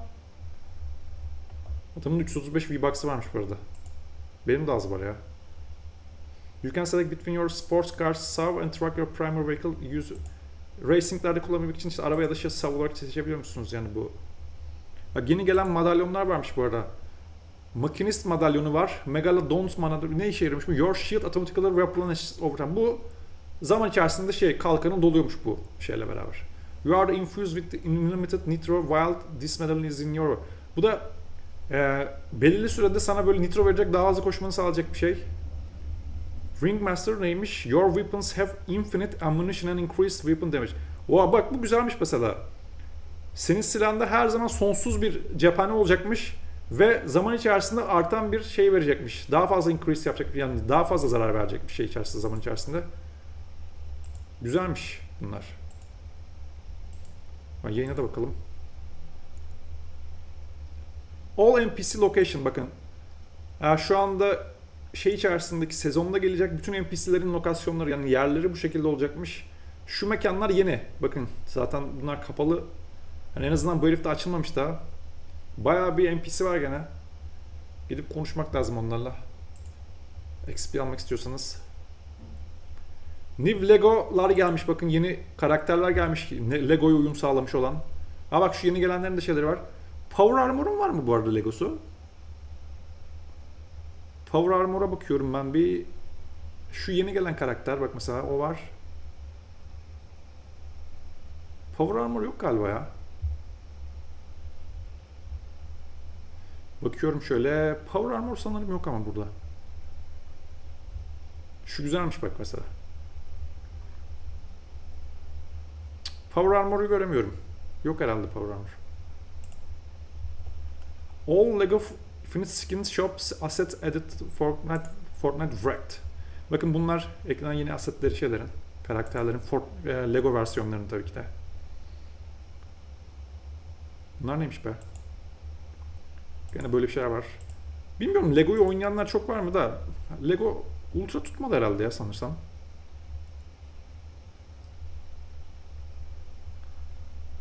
Aşağılara inmeye devam edelim. Lego Fortnite Bundle Asset. Bak bunlar yeni gelen bundle'larmış. Bundle'lardaki karakterlerin Lego halleri bakın bunlar.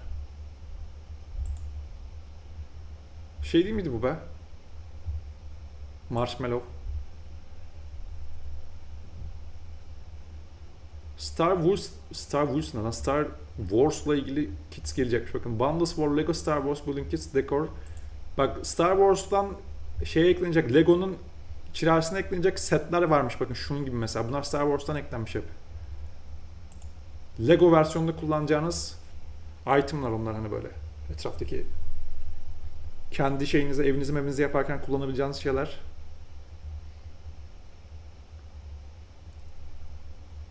Bir şeyler üzerinde çalışıyormuş bu arada da bak onlar tabii kod halinde yazılmış. Lego Fortnite is working on 3 new teams. 3 tane farklı temada çalışıyormuş. Peel Village, Tomato Temple ve Wasteland. Bak Lego'ya Wasteland'ın gelmesi bence çok mantıklı olur. Bu arada yorumlara bakalım. Konuşamıyorum. Hoş geldiniz arkadaşlar burada. Lego'nun Battle Royale versiyonu olsa da çok oynanır bence. Valla Battle Royale'i bilmiyorum da bence Survival hali daha iyi olabilir. Yani bu hoş geldiniz bu arada hem Twitch'e hem YouTube'a. Sanki daha mantıklı olurdu bu. Fallout'un gelmesi bence çok mantıklı olacaktır. Çünkü o da Wasteland zaten hani böyle bir çorak topraklar olarak geçiyor. Tam survival ortamı, Lego ile orada takılacaksın ya, işte kendi evini yapacaksın, ne bileyim canavarlar gelecek, bilmem neler gelecek falan. Mantıklı olabilir. Wastelander Challenges, bak şöyle bir yeni zorluklar çıkmış karşımıza. Reload is disabled. Reload yapamıyormuşsun. Take damage while standing still. Sabit dururken yap diyor, hasar al. Take damage when picking up your item. Bir şey alırken hasar gör diyor. Take damage when you're touching ground. Yere dokunurken hasar gör. Hasar al yani. Wastelander Challenge Unshielded. Cannot gain shields. Bu da kazanamıyor musunuz? Kalkan kazanamıyor musunuz mesela? Health and shield items are not usable. Mesela hem health hem de zırh ya da kalkan kullanmadan yapmanız gerekiyormuş mesela bunları. İlginç. Bu neymiş? Area Herbs. More orbs than you bargained for granted. Bak bu arada bu arada. Drum kit'i bak bu. Şu müzik kısmını oynayan var mı bunu? Ben çok merak ediyorum. Hiç benim gördüğüm kadar hiç insanların ilgisini çekmeyen kısmı. Guitar Hero'nun günümüz versiyonuna uyarlanmış hali diyebiliriz bunun için ama bence hiç o yok yani, hiç böyle bir popülerliğini ben görmedim. Bu arada çok ilginç bir şey var. Sezonun fragmanını izlemişsinizdir diye tahmin ediyorum. Sezonun fragmanında Metallica'nın full şarkısı çalıyordu. Bence kesin olarak şey gelecektir o zaman. Bu gitar ara kısmına katılacaktır Metallica şarkıları eklenecektir diye tahmin ediyorum. Hypix'e de şöyle bir yan tarafı açalım. Hatta şeyi bulayım bir ya. Trailer'ını bulayım da. Tanıtım fragmanını bulalım da bir. Tabi adam 1000 tane şey paylaşmış da. Şunlara döneriz birazdan.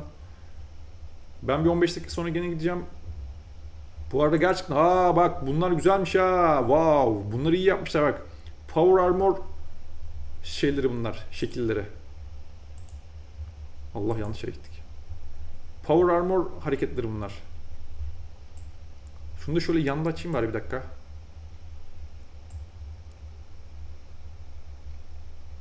İlgimi çekecek bir etkinlik gelmiyor sanırım. Fortnite'ta mitoloji gidiyor. Şu anlık mitoloji gidiyor gibi gözüküyor.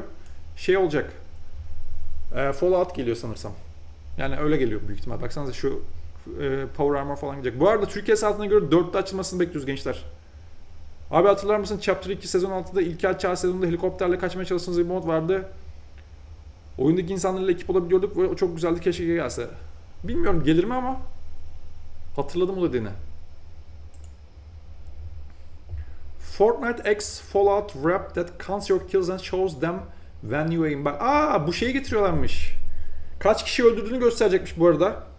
Belki bu Fallout'ta herifin koluna taktığı şey vardır ya, ona benzer bir şey bu sanırsam.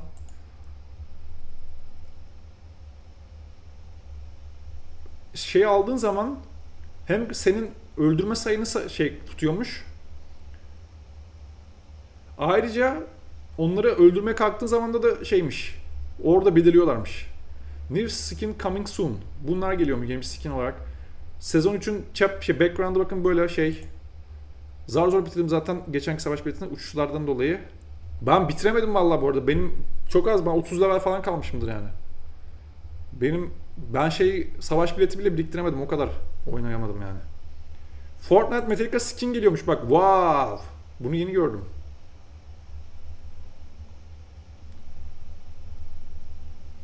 Üzerinde bakın Metallica tişörtü var hemen.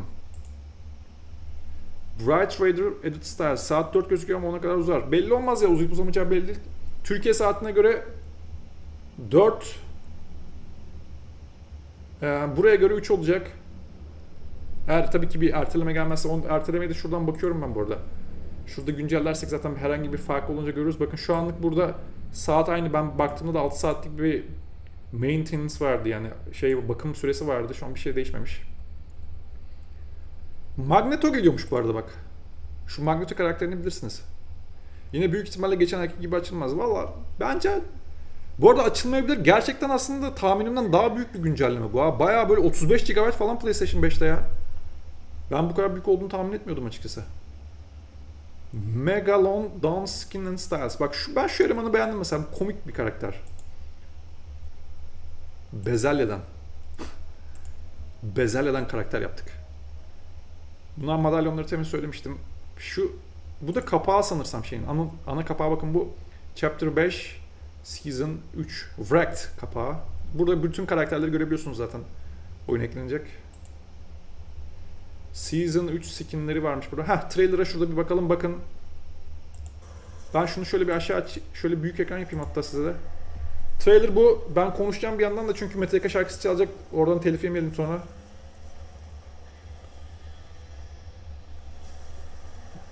Böyle ilginç bir şeyle başlıyor. Bakın kumlar üzerinize geliyor falan. Büyük bir gemi geliyor üzerinize sanki, böyle bir. İçerisinden bu elemanlar çıkıyor. Evet, burada da Metallica'nın full'ü başlıyor bakın. Tam yaptığımda ben bunu duyunca dedim wow! Metallica yeni nesile inanılmaz fazla yatırım yapan bir grup. Yeni nesile kendini dinletmeye çalıştıran. Gerçekten şaşırdım ben burada bunu görünce. Daha önceden de Master of Puppets falan gelmişti oyun içerisinde, bilirsiniz. Wrecked. The Machinist. Bunlar böyle farklı elemanlar var. Büyük ihtimalle dediğim gibi oyunun içerisinde şarkılarla katılacak diye tahmin ediyorum. O gitar gibi olan kısmına. Bakın şöyle kanca manca var. Bunlarla herife tutmuş çekiyorlar falan. Güzel bence görüntüsü ya. Bir bakacağız bugün. Akşam da herhalde bunu oynarız zaten. Bir de Hellblade 2'ye bakmak istiyorum aslında da. Hellblade'e bakabilir miyim bilmiyorum şu anda. Biraz Fortnite oynarız. Vaziyete göre devamında da belki başka oyuna geçeriz. Wastelander, Magneto. Bu arada Magneto Wasteland'la ne alakası varmış onu anlamadım. Magneto farklı bir dünyanın karakteri değil mi ya? Herifler onu da buraya yapıştırmışlar yani. Evet görüyorsunuz Metallica'dan Full ile beraber Marvel sponsorluğunda Marvel daha doğrusu işbirliği diyelim. Bence fena değil ama. Yine büyük ihtimalle geçen ayki gibi açılmaz kadın karakter alırım. Vallahi bakın işte ya. Bu arada bizim kodumuzu kullanarak alırsanız çok teşekkür ederiz şimdiden. Oyuna girdiğiniz zaman lütfen Lever yazarsanız markete. İlk aşamada çünkü unutuyor çoğu insan sonra. Bakalım kimse izliyor mu bizi zaten? Şu an YouTube'da kimse izlemiyor. Twitch'te de bir tek sen izliyorsun galiba. Funtime uzanında. Allah yanlış şeye bastık. Şimdi şu ben bir ekranı kapatayım şuradan kendimden. Display Capture'ı kapatalım. Siz ekranı görmeye devam edin. Şu PlayStation 5 ekranı ben arada girmeye çalışacağım zaten buraya. Şunu da bir dakika aşağı atalım.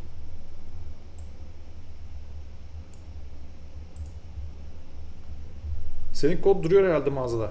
Arkadaşlar şöyle bir şey var. Benim kod bir kere yazdığınız zaman şey ya 15 günde bir falan tekrar yazmanız gerekiyor. O siliniyor kendi kendine.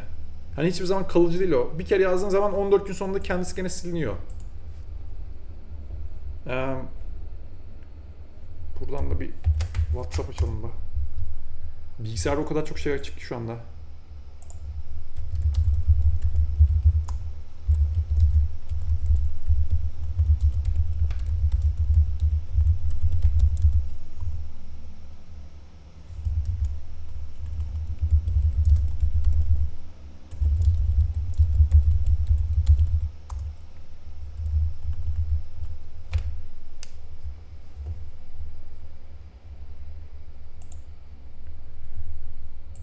İlginç. Şimdi şuradan da bir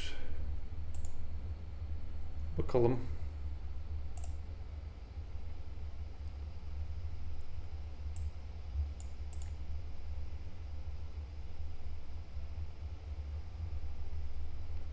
Kim benimki olmuş mu? Autopilot bitirmiş zaten şey tamam güzel. Data analizi yapıyordum bir yandan da. Şu ana kadar oyun içerisinde şeyi göremedik ama. Bir kez daha girmeye çalışalım. Türkiye saatine göre en erken 4'te açılmasını bekliyoruz ama bazen erken açıldığı da oluyor. Biliyorsunuz bir öncekinde de çok geç açılmıştı. O yüzden çok kesin bir şey söylemek zor yani.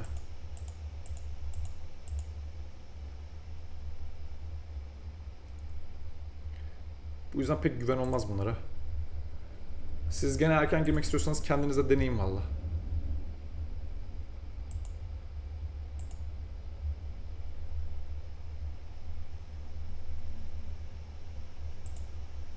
Şeye bakacaktım da. Hem YouTube'dayız hem Twitch'teyiz. Aslında dedim ben Twitch'ten açmasam bugün Kick'ten mi açsam dedim de Kick'ten de kimse gelmeyecektir diye düşündüğüm için açmadım valla.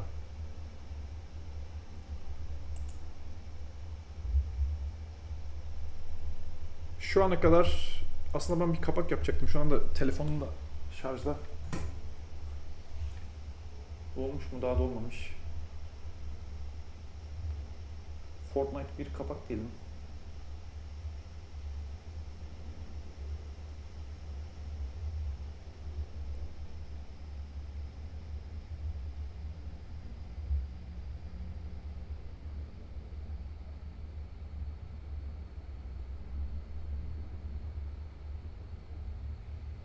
Şuradan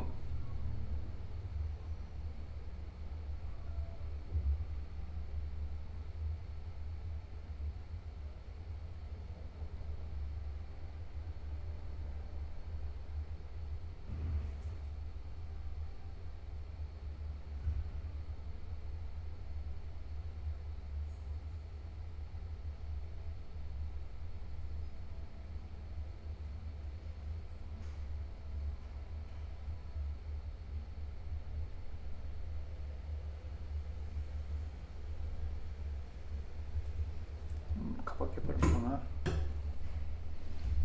Şu anlık ama o şey yok. Beklediğimiz saat 4 gözüküyor. Ona kadar uzar. Vallahi büyük ihtimalle uzayacaktır.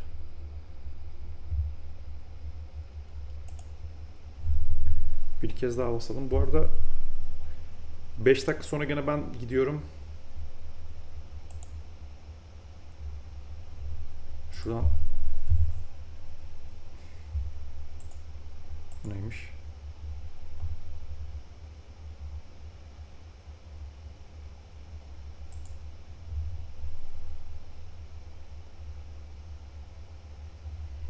Bu ay bir yandan bakalım PlayStation Plus'a neler gelecek. Onunla ilgili prediction'lar başladı şu anda. Tahminler başladı.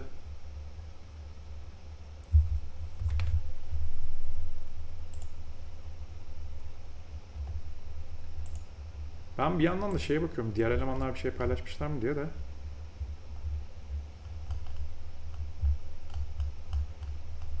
Gördüğümde öyle bir şey yok ama.